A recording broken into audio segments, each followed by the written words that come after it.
News 7 Tamil, பொறுப்பும் பொது நலமும்.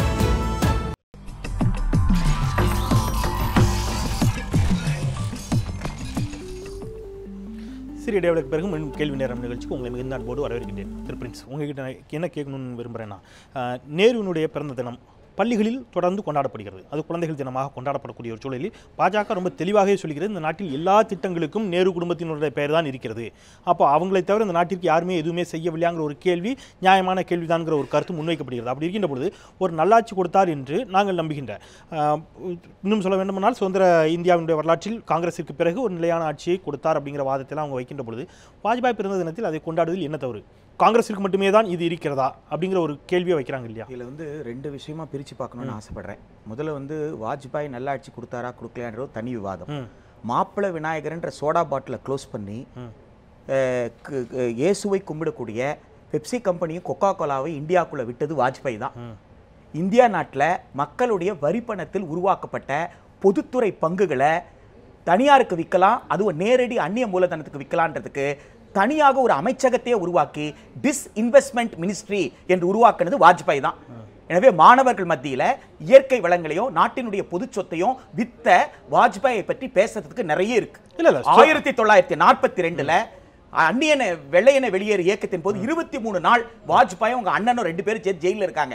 வெளியில வரும் பொழுது இனிமேல் பிரிட்டிஷ் அரசுக்கு எதிராக நான் எதுவும் செய்ய மாட்டேன் என்று எழுதி கொடுத்து ஆமா இது விக்கிபீடியால இருக்கு, தவறாக சொல்லக்கூடாது. விக்கிபீடியால இருக்கு, எது சொன்னாலும் நீங்க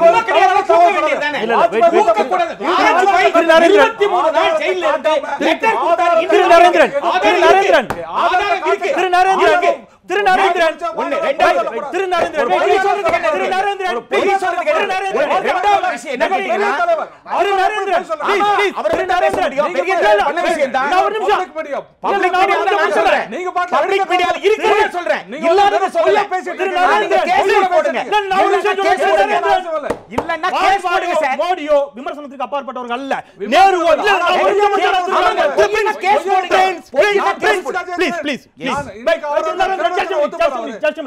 ஒரு லட்சக்கணக்கான மக்கள் பார்த்துக் கொண்டிருக்கக்கூடிய ஒரு ஊடகம், நிச்சயமா உங்களுக்கான மறுப்பதற்கான அத்தனை ஜனநாயகமும் இருக்கிறது, உரிமையும் இருக்கிறது, மிக நிச்சயமாக இருக்கிறது. ஆதாரமற்ற குற்றச்சாட்டுகள் என்பதற்கான ஆதாரத்தோடு நீங்கள் அதை நிச்சயமாக மறுக்கலாம். அதற்கான ஆதாரத்தோடு சொல்ல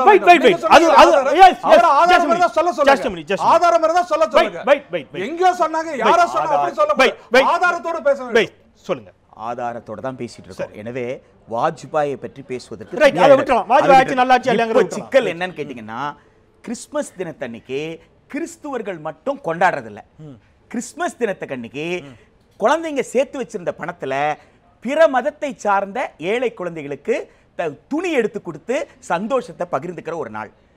பிற மதத்தை சார்ந்தவர்கள் தன்னுடைய கிறிஸ்துவ நண்பர்கள் வீட்டுக்கு போயிட்டு கேக்கு சாப்பிடுற நாள். இது கிறிஸ்துவர்களுக்கான விழாவே கிடையாது. இது தீபாவளி ஆகட்டும், ரம்ஜான் ஆகட்டும், அதை கொண்டாடாத மக்கள் கூட அவங்களோடு கலந்து ஊடாடக்கூடிய ஒரு பன்முக தன்மையை பற்றி குழந்தைகளுக்கு அறிமுகப்படுத்தக்கூடிய நிகழ்ச்சி. எனக்கு கூட வெண்மணி ரொம்ப முக்கியமானது. 44 உயிர்கள் டிசம்பர் 25 கொளுத்தப்பட்டது. ஆனால் வெண்மணிக்கு நான் போகலாம், ஆனா என் பள்ளிக்கூடத்தில் இருக்கிற குழந்தைகளை நான் வெண்மணிக்கு அனுப்ப முடியாது. ஒரு கவர்மெண்ட் அன்னைக்கு வெண்மணி தினம் கொண்டாடுன்னு சொல்ல முடியாது. அது ஒரு கட்சி செய்யலாம், ஒரு ட்ரேட் யூனியன் செய்யலாம். அதே போல கிறிஸ்துமஸ் என்பது ஒரு சமய பண்டிகை. தமிழ்நாடு, கர்நாடகா உள்ளிட்ட பல மாநிலங்களில் நேஷனல் ஃபெஸ்டிவல் ஆக்ட் ஒன்று இருக்கு. அந்த ஆக்ட் பிரகாரம் அன்னைக்கு வேலை செய்தா தண்டனை உண்டு. அப்படி இருக்கும் பொழுது ஒரு அரசாங்க சர்க்குலர்ல நீ வேலை செய்யன்னு சொல்லி இருக்கிறாங்களே, தனியார் கம்பெனியில பப்ளிக் ஹாலிடேஸ் அன்னைக்கு வேலை வாங்குறாங்க, இது சட்டப்படி குற்றம்னு போராடிட்டு இருக்கிற நேரத்தில் ஒரு அரசாங்கமே தன் சர்க்குலர்ல நீ அன்னைக்கு வேலை செய்துதான் செய்யணும் சொல்ல முடியுமா? பேசலாம். திரு பீட்டர் அல்போன்ஸ், இங்கே வாஜ்பாய் ஆட்சி நல்லாட்சியா இல்லையா என்ற ஒரு விவாதம் இடையில் புகுத்த வேண்டிய ஒரு சூழல் ஏற்பட்டுவிட்டது. இதை தாண்டி இந்த 25ஆம் தேதி அப்படிங்கிறது இது முழுவதுமாக இந்த இந்திய வரலாறு அப்படிங்கிறது காங்கிரஸை மையப்படுத்தி மட்டுமே சென்று கொண்டிருக்கிறது. அதை தாண்டி இந்திய வரலாற்றில் இந்தியாவினுடைய வளர்ச்சிக்கு அவர்களுடைய பங்களிப்பை மறைக்கக்கூடிய முயற்சிகள் நடைபெற்றுக் கொண்டிருக்கிறது அப்படிங்கிறது பாஜக தொடர்ந்து வைக்கக்கூடிய ஒரு குற்றச்சாட்டு. இதை நாங்கள் நீக்க வேண்டும் என்று ஏதேனும் நடவடிக்கை எடுத்தால் அதில் என்ன பிரச்சனை? இவர்கள் ஏன் அதற்கு மதச்சாயம் பூசுகிறார்கள் ஒரு கேள்வியை தான் பாஜக தொடர்ந்து வைக்கிறது. உங்களுடைய கருத்து என்ன திரு பீட்டர் அல்போன்ஸ்?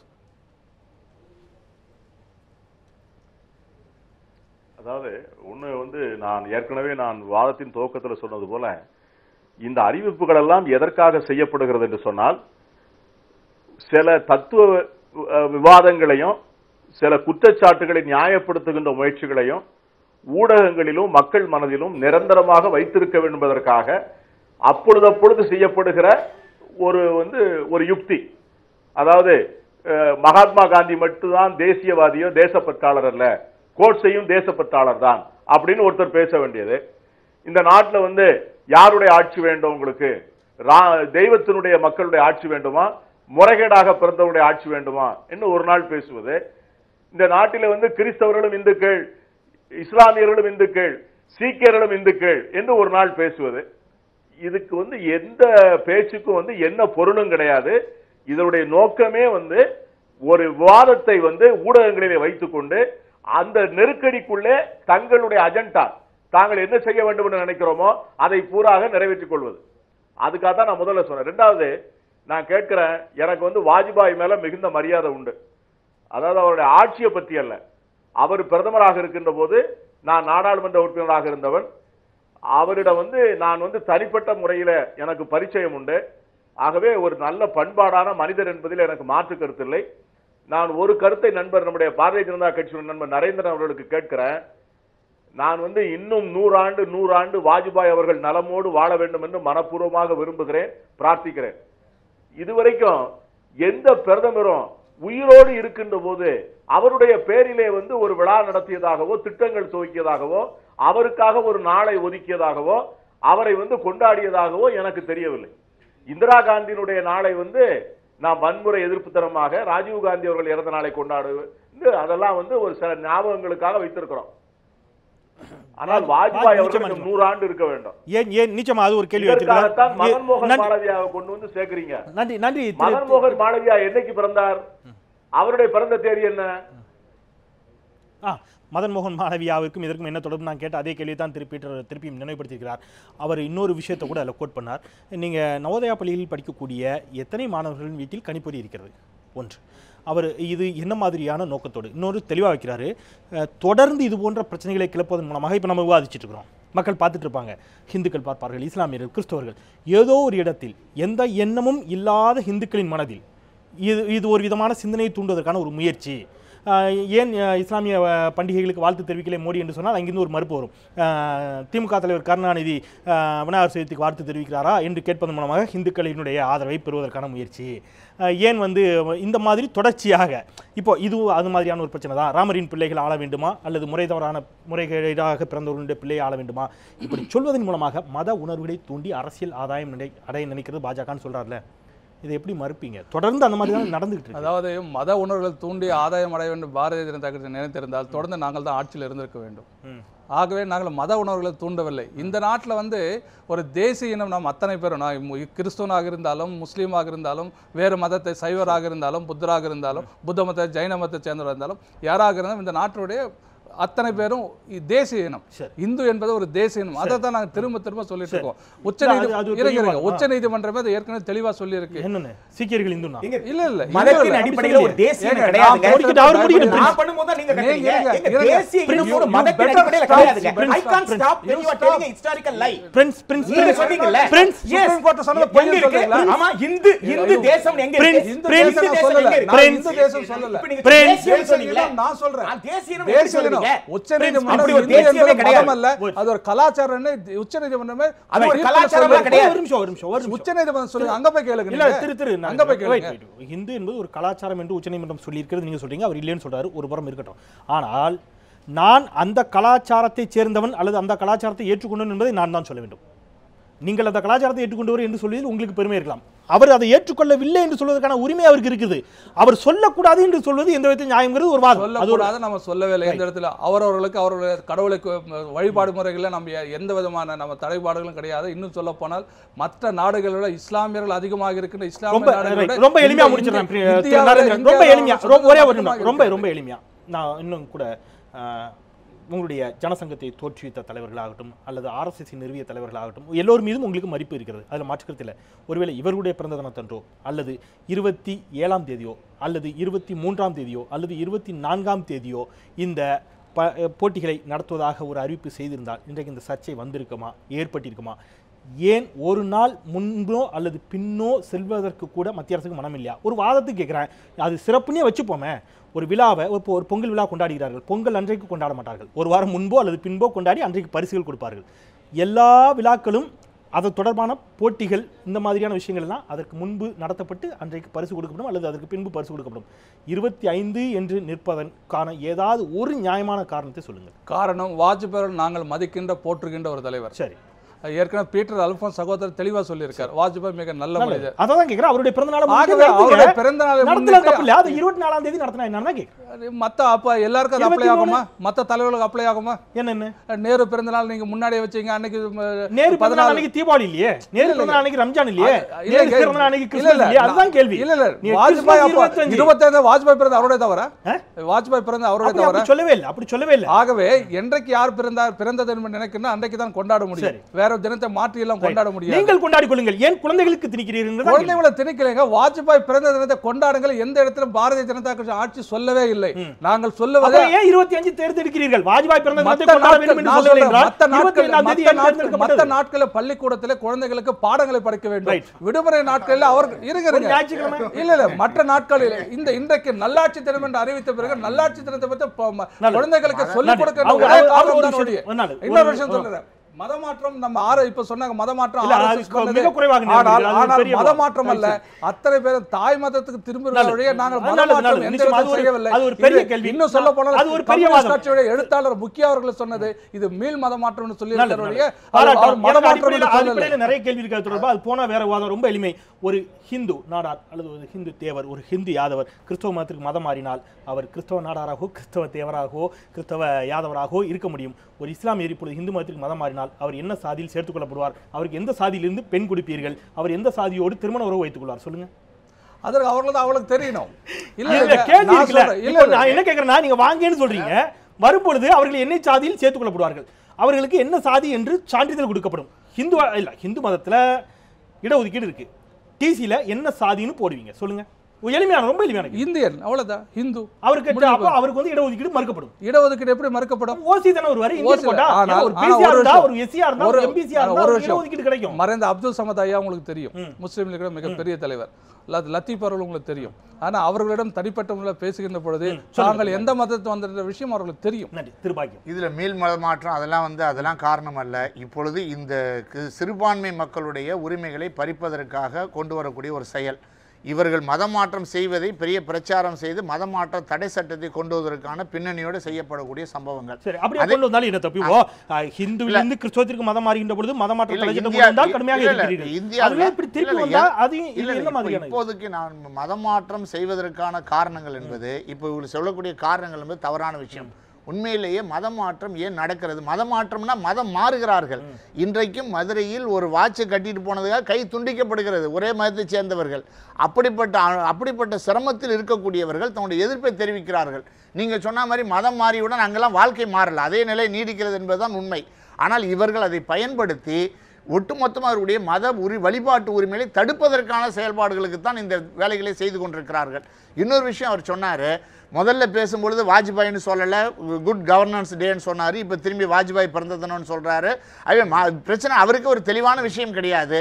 இது தவறான விஷயம் அல்ல. சார் சொன்ன மாதிரி இது ஒட்டுமொத்தமாக மக்களை திசை திருப்புவது, அவர்களை இதே அஜெண்டாவில் ஒரு மோதலோடு வைத்துக் கொள்வது ஒன்றும், இன்னொரு புறத்தில் அவர்கள் தனியாருக்கு ஒரு பக்கம் நிறைவேற்றக்கூடிய பொருளாதாரக்குள்ளே நிறைவேற்றுவதற்கான செயலையும் சேர்ந்தே செய்கிறார்கள். கவனத்தை திசை திருப்பி அதன் மூலம் சில அரசியல் நகர்வுகளை செய்து கொண்டிருக்கிறார்கள். இந்த பக்கம் இந்த பதட்டத்தை உருவாக்குகிறார்கள். பீட்டர் அல்போன்ஸ் ஏதோ சொல்ல முற்படுகிறார். சொல்லுங்க திரு பீட்டர், உங்களுடைய கருத்துக்கள். அதாவது இப்ப நண்பர் நான் கேட்கிறேன் நரேந்திரன் அவர்களை, மதம் மாற்றம்னு சொல்றீங்களே, மதம் மாற்றம் எங்க இருந்து நீங்க ஆரம்பிக்கணும்? தாய் மதத்துக்கு நஜ்மா ஹெப்துல்லாவும் மதம் மாற்றுங்க. இன்னைக்கு உங்க அமைச்சரவையில அமைச்சரா இருக்கார், சிறுபான்மைத்துறை அமைச்சரா இருக்கார், அவரை தாய் மதத்துக்கு உண்டவங்க. முக்தார் அப்பாஸ் நக்வி என்று சொல்லக்கூடிய உங்க பாஜக அமைச்சர் இருக்காரு, அவரை மதம் மாற்றுங்க. ஷானவாஸ் ஹுசைன் இருக்காரு, அவரை மதம் மாற்றுங்க. ஏன் இன்னும் ஒருபடி அதிகமாவே நான் சொல்றேன், இன்னைக்கு துணை குடியரசுத் தலைவர் இருக்காரு, அவரை மதம் மாற்றுங்க. அன்றாடம் கந்தல் துணிகளை பெருக்கி, கழிந்த பிளாஸ்டிக், அத்து போன சணல் கயிறு, இதை பெருக்கி உயிர் வாழ்கிற மக்கள் மத்தியிலே போய் உனக்கு வந்து 5 லட்சம் தருகிறேன் 2 லட்சம் தருகிறேன் என்று சொல்லி நீங்கள் வந்து செய்வது வாசுதேவ குடும்பகம் என்கிற மிகப்பெரிய தத்துவத்தை உலகத்திற்கு தந்த இந்து மதத்தையே கொச்சைப்படுத்துவதுன்னு சொல்றேன். சனாதன தர்மத்துல எங்கேயாவது மதமாற்றம் செய்ய சொல்லியிருக்கா? நீங்க உலகமெல்லாம் என் குடும்பம், உலகமெல்லாம் என்னுடைய சகோதரன், நால்வரோடு ஐவரானோம் என்று சொன்ன ராமபிரானுடைய தத்துவத்தை பேசுகிற நீங்கள் இன்னைக்கு ஏழை எளிய மக்களை போய் குடும்பங்களில் நிச்சயமாக ஒரு சமூகத்திலே பதற்றத்தை உண்டாக்கி அண்ணன் தம்பிகளாய் வாழ்ந்தவர்களை வந்து நன்றி திருப்பிட்டார் அல்போன்ஸ். உங்களுடைய கருத்துக்களை பதிவு செய்வதற்கு மிக்க நன்றி. அவர் ஒரு கேள்வியை முன்வைத்திருக்கிறார். சுருக்கமாக நம்ம நிறைவு பகுதி நெருங்கிட்டு இருக்கிறோம்.